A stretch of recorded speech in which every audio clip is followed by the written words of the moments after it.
कभी आपने सोचा है, जिसे संसार महान त्याग कहता है, वही किसी और के लिए जिंदगी का सबसे गहरा घाव भी हो सकता है?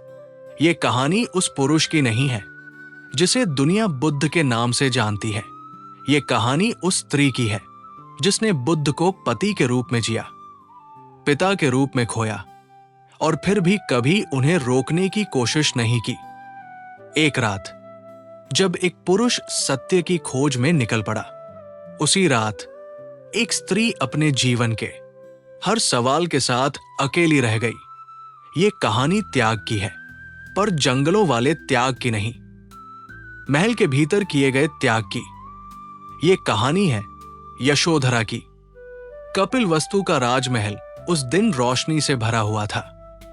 ढोल बज रहे थे, शंख फूंके जा रहे थे, हर चेहरे पर मुस्कान थी। राजा शुद्धोधन के यहां पुत्र जन्मा था। राजमहल में उत्सव था, प्रजा खुश थी, पर किसी को यह पता नहीं था कि उसी क्षण एक ऐसा बालक जन्मा है जो एक दिन सिंहासन ही नहीं, पूरा संसार छोड़ देगा। राजा ने ज्योतिषियों को बुलाया, कुंडली देखी गई, पर आश्चर्य की बात यह थी कि ज्योतिषी कुछ देर तक चुप रहे। राजा ने पूछा, क्या हुआ? कुछ अनिष्ट है क्या? ज्योतिषियों ने सिर झुका लिया और कहा, महाराज, ये बालक या तो पूरे संसार का चक्रवर्ती सम्राट बनेगा या फिर सब कुछ त्याग कर साधु बन जाएगा। ये सुनते ही राजा और रानी के चेहरे का रंग बदल गया। त्याग, ये शब्द राजा शुद्धोधन के लिए सबसे बड़ा भय था। उसी क्षण राजा ने मन ही मन एक निर्णय कर लिया, मेरा बेटा संसार नहीं छोड़ेगा। और उसी दिन से एक अनोखा बचपन शुरू हुआ। सुखों में पला, प्रश्नों से घिरा बालक।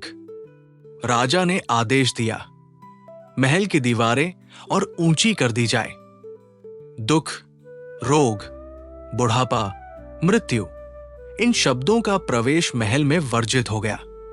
कोई बूढ़ा भीतर नहीं आएगा, कोई बीमार दिखाई नहीं देगा, कोई मृत्यु की बात नहीं करेगा। संगीत था, नृत्य था, खेल थे, हर प्रकार का सुख था।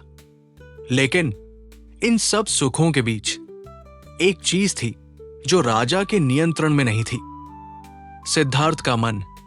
वो खेलते खेलते अचानक रुक जाते, हंसते हंसते चुप हो जाते, कभी आकाश को देखते रहते, कभी किसी फूल को, जैसे मन में कोई प्रश्न उठता हो। ये सब कब तक? यशोधरा, सुंदरता से आगे की दृष्टि।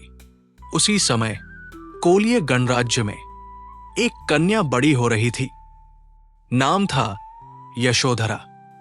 लोग कहते थे वो सुंदर है, पर जो उसे सच में जानते थे वे जानते थे कि उसकी सबसे बड़ी सुंदरता उसकी आंखों में थी।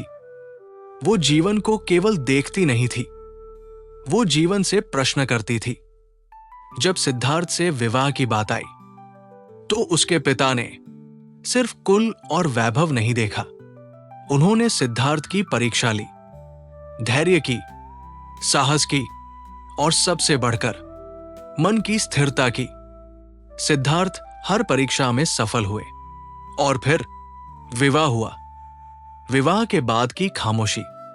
विवाह के बाद सिद्धार्थ बदले नहीं। वे अच्छे पति थे, सम्मान देते थे, साथ चलते थे, यशोधरा की बात ध्यान से सुनते थे। लेकिन यशोधरा ने जल्दी समझ लिया, सिद्धार्थ का शरीर महल में है, पर उनका मन कहीं और। वो पूछ सकती थी, पर उसने नहीं पूछा, क्योंकि वह जानती थी कुछ यात्राएं पूछकर नहीं रोकी जाती। राहुल, बंधन या अंतिम परीक्षा? समय बीतता गया, महल की दीवारें वही थी, सुख वही थे, पर सिद्धार्थ के भीतर कुछ लगातार बदल रहा था। राजा शुद्धोधन को यह साफ दिखाई देता था। उनका बेटा हंसता तो था, पर उसकी हंसी पूरी नहीं होती थी। वो बोलता तो था, पर उसकी आंखें किसी दूर की चीज को खोजती रहती थी। राजा चिंतित थे। उन्हें लगता था अब कोई ऐसा बंधन चाहिए जो सिद्धार्थ को महल से बांध दे। और फिर वो बंधन आया। राहुल का जन्म, यशोधरा मां बनी। महल में फिर से उत्सव था। ढोल बजे, दिए जले। राजा ने चैन की सांस ली। उन्होंने मन ही मन कहा, अब मेरा बेटा नहीं जाएगा, अब वो पिता बन गया है। लेकिन उस रात यशोधरा ने एक दृश्य देखा जो उसे जीवन भर नहीं भूला। सिद्धार्थ अपने पुत्र राहुल को चुपचाप देख रहे थे। न मुस्कान थी, न उत्साह। उनकी आंखों में एक अजीब सा अपराध बोध था, जैसे मन कह रहा हो अब जाना और कठिन हो गया है। यशोधरा समझ गई, ये बच्चा बंधन नहीं बना, ये परीक्षा बन गया है। एक मां, एक पत्नी और बढ़ती दूरी। यशोधरा अब केवल पत्नी नहीं थी, वो मां थी, पर साथ ही वो एक ऐसे पुरुष की पत्नी भी थी जिसका मन धीरे धीरे संसार से छूट रहा था। वो देखती थी सिद्धार्थ रात में देर तक जागते रहते, कभी चुपचाप बैठे रहते, कभी आकाश को देखते। वो पूछती नहीं थी, क्योंकि वह जानती थी उत्तर सुनने की तैयारी शायद उसके पास भी नहीं थी। चार दृश्य और टूटता हुआ भ्रम। एक दिन राजा के आदेश से सिद्धार्थ महल से बाहर निकले और वहीं उनकी आंखों ने चार ऐसे दृश्य देखे जिन्होंने उनके भीतर सब कुछ बदल दिया। पहला दृश्य, एक बूढ़ा व्यक्ति, कमजोर शरीर, कांपते हाथ। सिद्धार्थ ने पूछा, ये क्या है? उत्तर मिला, ये बुढ़ापा है, ये हर किसी को आता है। दूसरा दृश्य, एक रोगी, दर्द से कराहता हुआ। उत्तर मिला, ये रोग है, ये भी किसी को नहीं छोड़ता। तीसरा दृश्य, एक मृत शरीर। उत्तर मिला, ये मृत्यु है, इससे कोई नहीं बचता। और चौथा दृश्य, एक भिक्षुक, शांत, मुस्कुराता हुआ। उसके चेहरे पर डर नहीं था। उस क्षण सिद्धार्थ के भीतर कुछ टूट गया। वो रात जो इतिहास बन गई। सिद्धार्थ महल लौटे, पर पहले जैसे नहीं थे। उस रात यशोधरा ने केवल इतना पूछा, आप ठीक तो हैं? सिद्धार्थ ने उत्तर दिया, नहीं। और उस एक शब्द में सब कुछ था। रात गहरी हुई, महल सो गया, यशोधरा सो रही थी। राहुल उसकी बाहों में धीरे धीरे सांस ले रहा था। सिद्धार्थ उठे, एक बार रुके, पत्नी को देखा, बेटे को देखा, कुछ कहा नहीं, किसी को जगाया नहीं, और चुपचाप महल छोड़कर चले गए। सुबह का सन्नाटा। सुबह हुई, महल में कोलाहल मच गया। राजा स्तब्ध थे, प्रजा हैरान थी। राजकुमार चला गया, लेकिन यशोधरा चुप बैठी रही। वो रोई नहीं, उसकी पीड़ा आंसू नहीं बनी। उसने बस अपनी सखी से कहा, सिद्धि के लिए स्वामी गए हैं, ये गर्व की बात है, पर बिना बताए गए। यही मेरा व्याघात है, समय सबसे भारी बोझ। सिद्धार्थ चले गए थे, पर उनके जाने के बाद जो सबसे भारी पड़ा वो था समय। हर दिन यशोधरा से एक ही प्रश्न पूछता, आज भी इंतजार करोगी? वो विधवा नहीं थी, उसका पति जीवित था, पर समाज के ताने और यशोधरा का मौन। सिद्धार्थ के जाने के बाद महल में शोर कम नहीं हुआ, बस उसका स्वर बदल गया। अब ये उत्सव का शोर नहीं था, ये प्रश्नों का शोर था।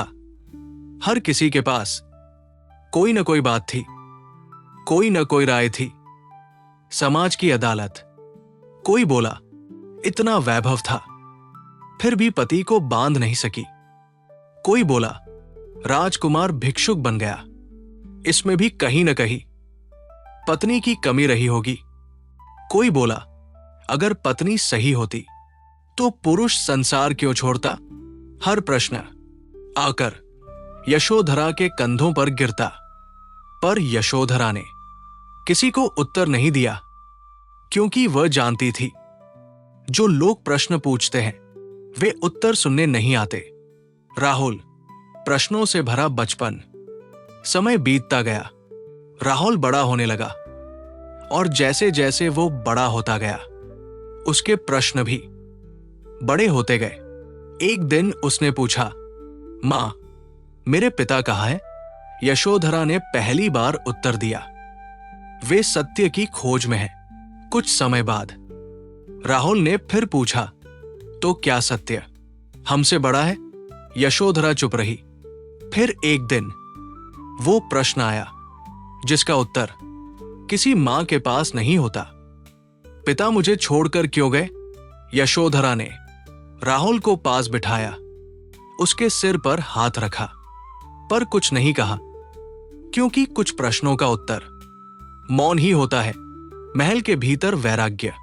लोग समझते हैं वैराग्य का अर्थ है घर छोड़ देना, पर यशोधरा का वैराग्य महल के भीतर था।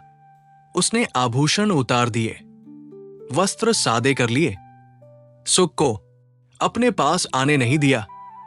किसी ने पूछा, तुम क्यों तप कर रही हो?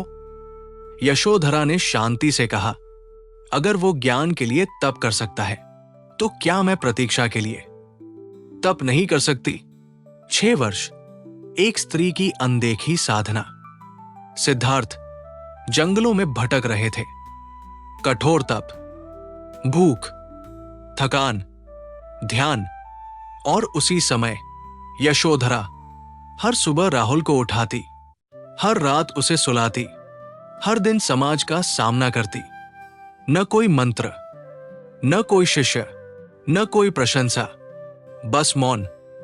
अगर ये तप नहीं है तो फिर तप क्या है? प्रतीक्षा की परिभाषा। यशोधरा दिन गिनती नहीं थी। वो जानती थी जो लौटने वाला होता है वो समय देखकर नहीं लौटता, और जो नहीं लौटना चाहता उसे बुलाने से भी कोई फर्क नहीं पड़ता। उसकी प्रतीक्षा आशा से नहीं, स्वीकार से बनी थी। ज्ञान की खबर। एक दिन महल में खबर पहुंची, सिद्धार्थ को ज्ञान प्राप्त हो गया है। लोग बोले, अब वो बुद्ध है। राजा शुद्धोधन ने सुना, पर उनके मन में कोई उत्सव नहीं आया, क्योंकि जिस ज्ञान ने पुत्र को बुद्ध बनाया उसी ने उसे पिता बनने से दूर कर दिया था। यशोधरा की प्रतिक्रिया। जब ये समाचार यशोधरा तक पहुंचा तो उसने न रोया न मुस्कुराई। उसने बस आकाश की ओर देखा और धीमे से कहा, तो तुम वहीं पहुंचे जहां जाना था। उसके भीतर अब कोई शिकायत नहीं थी, बस एक शांत स्वीकृति थी। बुद्ध की ख्याति और यशोधरा का मौन। ज्ञान प्राप्ति के बाद सिद्धार्थ अब केवल सिद्धार्थ नहीं रहे। अब लोग उन्हें बुद्ध कहने लगे। उनकी वाणी गांव गांव फैलने लगी। जो उनके पास गया वो वैसा लौटकर नहीं आया। राजा ने दूत भेजे, मंत्रियों को भेजा, पुरोहितों को भेजा, पर जो भी गया वो लौटकर नहीं आया। सब उनके शिष्य बन गए। राजा शुद्धोधन का हृदय हर दिन और भारी होता गया। और यशोधरा, उसने किसी को नहीं भेजा, क्योंकि वह जानती थी उसे बुलाया नहीं जाएगा, और वह बिन बुलाए नहीं जाएगी। पिता की पुकार। अंत राजा ने सिद्धार्थ के बचपन के मित्र को बुलाया। उन्होंने कहा, मैं जानता हूं तुम लौटकर नहीं आओगे, पर कम से कम इतना कह देना, पिता याद कर रहे हैं। मित्र गया, वो भी बुद्ध की शरण में गया, वाणी सुनी और दीक्षित हो गया। पर जाते जाते उसने राजा का संदेश कहा। बुद्ध कुछ क्षण चुप रहे, फिर बोले, मैं आऊंगा, पर पुत्र बनकर नहीं, बुद्ध बनकर। कपिलवस्तु की धरती फिर कांपी। ये समाचार जब यशोधरा तक पहुंचा तो उसके भीतर 6 वर्षों से जमे प्रश्न फिर जाग उठे। क्या वे अब भी बिना बताए आएंगे? नगर सजाया गया, प्रजा उत्साहित थी, पर राजा के हृदय में उत्साह कम और भय अधिक था। जिस बेटे को वो सिंहासन पर बैठाना चाहते थे, वो अब भिक्षा लेकर जीवन जीता था। महल नहीं, धर्मशाला। बुद्ध आए, पर महल नहीं गए। वे नगर की धर्मशाला में रुके। लोगों ने कहा, राजा का बेटा यहां कैसे ठहर सकता है? बुद्ध ने शांत स्वर में कहा, मैं राजा का बेटा बनकर नहीं, बुद्ध बनकर आया हूं। सुबह का दृश्य, पिता की हार। सुबह हुई, लोगों ने देखा बुद्ध अपने ही नगर में भिक्षा मांग रहे हैं।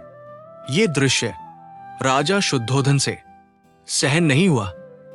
वे दौड़ते हुए आए, भीड़ के सामने अपने आंसू रोक न सके। कहा, यह शोभा नहीं देता, ये मेरा राज्य है, तुम मेरे पुत्र हो। बुद्ध शांत रहे, फिर बोले, पिता, मैं आपका पुत्र हूं, ये संयोग है, पर मैं बुद्ध हूं, ये साधना है, और मेरी चर्या भिक्षा है। राजा हार गए। उन्होंने बस इतना कहा, तो कम से कम मुझसे मिलने चलो। सभा पर अधूरी। महल में सभा हुई। मंत्री आए, पुराने मित्र आए, प्रजा आई। सब बुद्ध को देखकर झुके, पर एक स्थान खाली था। यशोधरा नहीं आई। राजा ने कहा, वो कहती है, यदि बुद्ध मिलना चाहेंगे तो स्वयं आए। किसी ने कहा, ये अहंकार है। राजा चुप रहे, और बुद्ध सब समझ गए। वो कक्ष, वो स्त्री। बुद्ध उठे, अकेले चले। वो कक्ष वही था जहां कभी पति पत्नी बैठते थे। यशोधरा भीतर बैठी थी। राहुल पास था। वो न उठी, न झुकी, न रोई। बुद्ध सामने खड़े थे। कुछ क्षण कोई नहीं बोला। फिर बुद्ध ने कहा, भिक्षा दे। ये वाक्य किसी तीर से कम नहीं था। यशोधरा ने उस पुरुष को नहीं देखा जिससे वो ब्याही गई थी। उसने उस सन्यासी को देखा जो सब कुछ छोड़ चुका था। यशोधरा का सबसे बड़ा त्याग।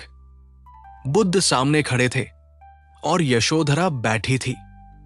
बीच में 6 वर्षों का समय खड़ा था, प्रश्नों से भरा, मौन से ढका हुआ।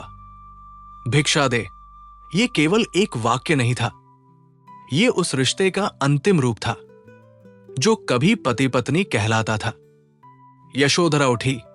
उसके चेहरे पर क्रोध नहीं था, आंसू नहीं थे, शिकायत नहीं थी, बस एक गहरी शांति थी। राहुल, मौन में दिया गया उत्तर।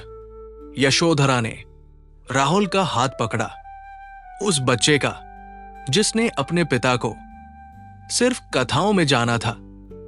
फिर उसने राहुल का हाथ बुद्ध के हाथ में रख दिया और शांत स्वर में कहा, ये आपका पुत्र है, आपका उत्तराधिकारी। अगर आपने सब कुछ छोड़ दिया है तो इसे भी छोड़ दीजिएगा। ये क्षण इतिहास का सबसे मौन क्षण था। बुद्ध चुप रहे। भीतर कुछ टूट रहा था और कुछ जुड़ भी रहा था। बिना ऊंची आवाज के सत्य। यशोधरा ने आगे कहा, मुझे इस बात का दुख नहीं कि आप गए, मुझे इस बात का दुख है कि आप बिना बताए गए। उसकी आवाज न ऊंची थी, न कांपती थी, पर उसके शब्द सीधे हृदय में उतरते थे। अगर कहते, तो क्या मैं आपके मार्ग की बाधा बनती? उस प्रश्न का कोई उत्तर नहीं था। अहंकार का विसर्जन।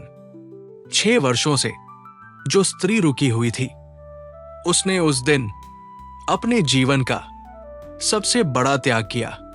उसने अपेक्षा छोड़ दी अधिकार छोड़ दिया और पीछे देखने का आग्रह भी। और उस क्षण बुद्ध केवल ज्ञानवान नहीं थे, वे कृतज्ञ भी थे। राहुल का जाना। राहुल बुद्ध के संग चला गया। यशोधरा द्वार तक नहीं गई, क्योंकि कुछ विदाइयां पीछे मुड़कर नहीं देखी जाती। द्वार बंद हुआ और महल में सन्नाटा भर गया। खाली महल, भरा हुआ मन। महल वही था, दीवारें वही, आंगन वही, खिड़कियां वही, पर अब सब कुछ बदल चुका था, क्योंकि अब यशोधरा के जीवन में रुकने के लिए कुछ भी नहीं बचा था। पति नहीं, पुत्र नहीं, अब केवल मार्ग बचा था। शून्य नहीं, स्पष्टता। लोग सोचते हैं त्याग से शून्य पैदा होता है। राजमहल से बाहर का पहला कदम। राहुल के जाने के बाद महल में कोई शोर नहीं बचा था। न प्रश्न, न उत्तर, न प्रतीक्षा। केवल एक स्त्री थी और उसका भीतर। यशोधरा अब न किसी की पत्नी थी, न किसी की मां, पर वो खाली नहीं थी। निर्णय का क्षण, एक दिन, बिना किसी घोषणा के, बिना किसी को बताए, यशोधरा ने राजसी वस्त्र उतार दिए। भारी आभूषण जो कभी उसकी पहचान थे, उन्हें एक कोने में रख दिया। सादे वस्त्र पहने, बाल सरल किए और महल से बाहर चली गई। लोगों की प्रतिक्रिया। नगर चौंक गया। किसी ने कहा, अब इसे भी वैराग्य सूझा है। किसी ने कहा, पति ने छोड़ा, अब ये भी सब छोड़ रही है। किसी ने दया दिखाई, किसी ने उपहास, पर यशोधरा किसी को उत्तर देने नहीं गई, क्योंकि अब उसका संवाद बाहर से नहीं, भीतर से था। न विशेष, न सहानुभूति। जब वह संघ के द्वार पर पहुंची, तो किसी ने उसे बुद्ध की पत्नी नहीं कहा, किसी ने उसे राजमहल की रानी नहीं माना। उसे देखा गया एक साधिका की तरह, और यही उसका सबसे बड़ा सम्मान था। उसने कोई विशेष स्थान नहीं मांगा, कोई सहानुभूति नहीं चाही, उसने कोई कथा नहीं सुनाई। उसने बस इतना कहा, मैं भी मुक्ति चाहती हूं। यशोधरा की साधना। यशोधरा की साधना कठोर नहीं थी, वो शांत थी, साधारण थी, बिना दिखावे की। वो ध्यान जिसमें कोई घोषणा नहीं, वो भिक्षा जिसमें कोई अपेक्षा नहीं, वो तप जिसमें कोई दर्शक नहीं। उसने अपने अतीत को दबाया नहीं, नकारा नहीं। उसने उसे देखा, स्वीकार किया और फिर छोड़ दिया। और यही सबसे कठिन साधना होती है। बुद्ध की दृष्टि। कहा जाता है बुद्ध यशोधरा से बहुत कम बोले, पर जब भी उनकी दृष्टि यशोधरा पर पड़ती, वो दृष्टि साधारण नहीं होती। वो दृष्टि कुछ कहती थी। ज्ञान पाने के लिए जंगल जाना पड़ता है, पर त्याग को जीने के लिए महल में रहना पड़ता है। मौन में पलती महानता। यशोधरा कभी उपदेशक नहीं बनी, उसने किसी को मार्ग नहीं बताया, पर उसका जीवन स्वयं एक मार्ग बन गया। लोग उसके पास बैठते थे और बिना कुछ कहे शांत होकर लौट जाते थे। महानता की दो परिभाषाएं। समय बीतता गया। बुद्ध की वाणी देश देश पहुंची, शिष्य बढ़ते गए, धर्म फैला, इतिहास लिखा गया, और यशोधरा वो इतिहास की एक हाशिए की पंक्ति बन गई। इतिहास की सीमा। इतिहास विजेताओं का होता है, घोषणाओं का होता है, दृश्य त्याग का होता है। इतिहास उस त्याग को लिखता है जो दिखाई देता है। वन, तप, भिक्षा, ज्ञान, पर वो त्याग जो मौन में होता है, जो भीतर होता है, जो बिना दर्शक के होता है उसे इतिहास अक्सर छोड़ देता है। बुद्ध का त्याग। बुद्ध ने संसार छोड़ा, राजमहल छोड़ा, सुख छोड़े, बंधनों को त्यागा। ये त्याग दिखाई देता था। लोगों ने देखा, लोगों ने सराहा और कहा, यह महान है। यशोधरा का त्याग। यशोधरा ने संसार नहीं छोड़ा, उसने अपेक्षा छोड़ी, शिकायत छोड़ी, अधिकार छोड़ा और पीछे मुड़कर देखने की इच्छा छोड़ी। उसका त्याग दिखाई नहीं देता था, पर वह हर दिन जिया जाता था। दो मार्ग, एक सत्य, एक पुरुष था जो सब कुछ छोड़कर सत्य की खोज में गया। एक स्त्री थी जिसने सब कुछ सत्य के लिए सौंप दिया। दोनों का लक्ष्य एक था, पर रास्ते अलग थे। बुद्ध ने संसार छोड़ा, यशोधरा ने अपने भीतर का संसार छोड़ा। त्याग का अंतर। बुद्ध का त्याग दिखाई देता है, यशोधरा का त्याग अनदेखा रह जाता है। और अक्सर जो दिखता है इतिहास वही लिखता है। एक प्रश्न जो जीवित है।